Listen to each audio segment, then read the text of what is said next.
Hey guys, this is one of the most interesting devices that I have. This is the Amazon Fire Phone. So, this phone was Amazon's first phone that they released, and their last phone that they released too. Yeah, Amazon released a phone at one point, and this device was released in June of 2014. So this makes this device 6 years old. And this device at the time was the one phone that I wanted in 2014, but unfortunately, at the time I was on Sprint and I couldn't get this device until late 2018 when I got this for $50 off eBay.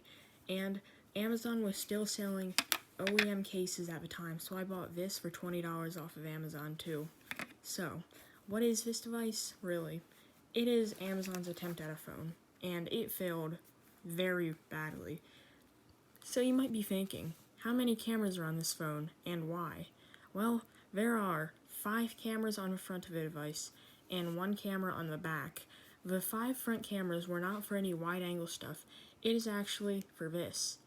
This is the main gimmick of the device. Pretty much, it will track your face, so if you move this around, it's pretty much just like the dynamic wallpaper that's been on iPhone since iOS 7, but this is a lot more accurate than the dynamic wallpaper has ever been, and this will actually track your face, so if I move my head around without moving the phone, it will actually move the wallpaper. And there's a bunch of cool wallpapers that this phone has that take advantage of this. So if I swipe to unlock this, you see the first glimpse of this awful user interface. So I'm going to put in my password, and then I will show you the user interface.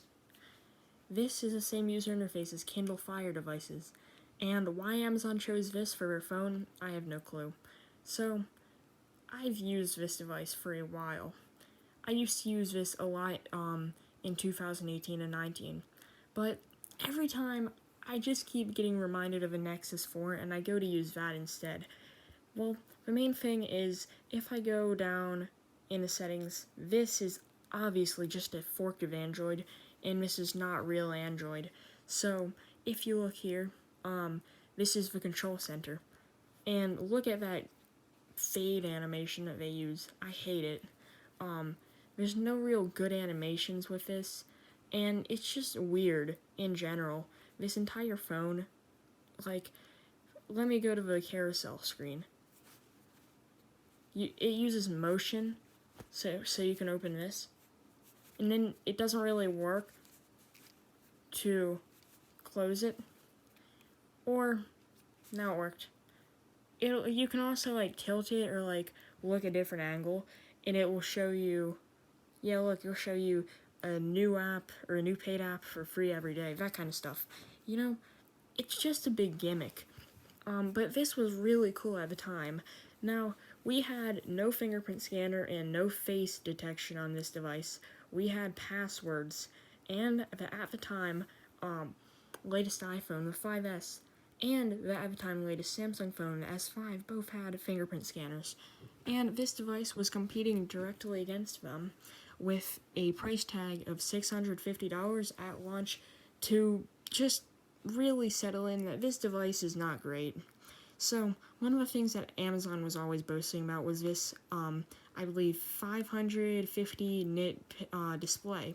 So, this display does get quite bright, but I have to say, with this garbage OS, the auto brightness is terrible. This is probably one of the worst auto brightnesses that I've ever used. I'm currently in a pretty bright room, and if it was just a bit lighter, that would be fine, but it's dark enough to just annoy me a lot. And overall, this phone, it's just the small things about this OS, like, you can tilt it, that's cool. And if I find the camera, which, by the way, there was a dedicated camera key. That's something that we don't really see in modern phones. Where's the camera? You can see, it's a small details that I like, kind of. I don't know if you can see this from the video, but it says Amazon camera, OIS, 13 megapixel, f2.0 SP lens. That's the cool things about this OS, like the little details. You also see a couple pictures of when my cat was pretty young. This is a picture I took today. That's a picture from 2 years ago. And yeah, I had a couple pictures that showed family members. And then we have my cat right there. Pretty cool. A Roomba, a cat again. So yeah, this is an alright camera on this phone. But I can't really say it's the best. So if I go and I show you the front-facing camera, you see it doesn't have OIS, and the stabilization is garbage. You see on the front camera it does have optical image stabilization, and it's pretty good. It also has HDR, which takes forever, but you know, it's alright. This camera is okay, but it's not going to compete against any newer devices, you know. So by default, this device had the Amazon Firestore, but I got tired of that within a couple minutes when I got the device.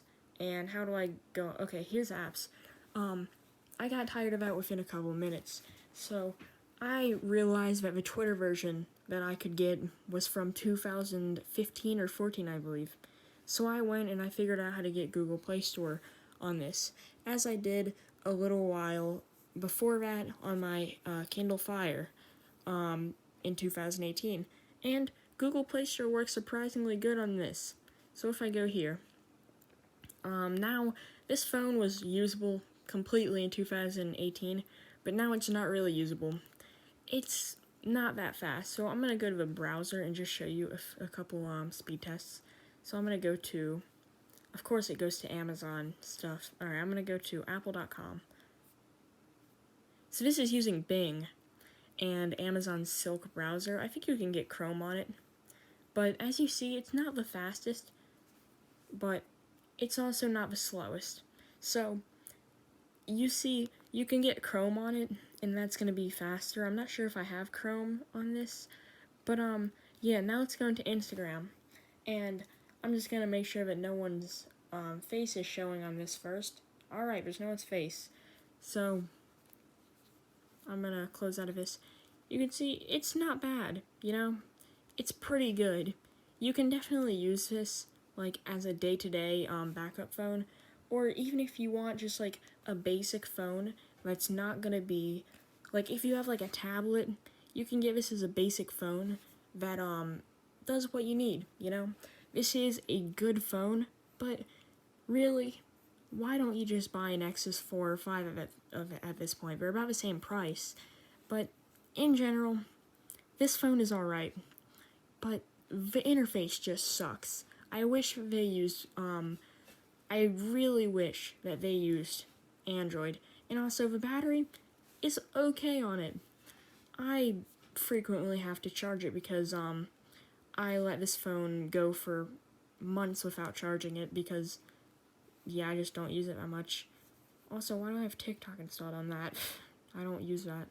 But yeah, most of the app usage is Wi-Fi and Google Play services, but I recommend you just get Google Play services on the phone and get like the Google Play Store on this phone, and then it's alright as a little Amazon Fire phone. Another thing I want to notice is I've heard a lot about this micro USB port down here failing, and mine is starting to fail, so I might have to replace that. If I do go in it, then I'm also replacing the battery because I think that's got a bit of wear on it too. But in general, pretty cool phone for my collection. It's an okay phone if you need to main it for whatever reason. But in general, I don't really recommend that you buy this as your main phone. Maybe as a backup phone and a collection piece, but thank you for watching, and goodbye.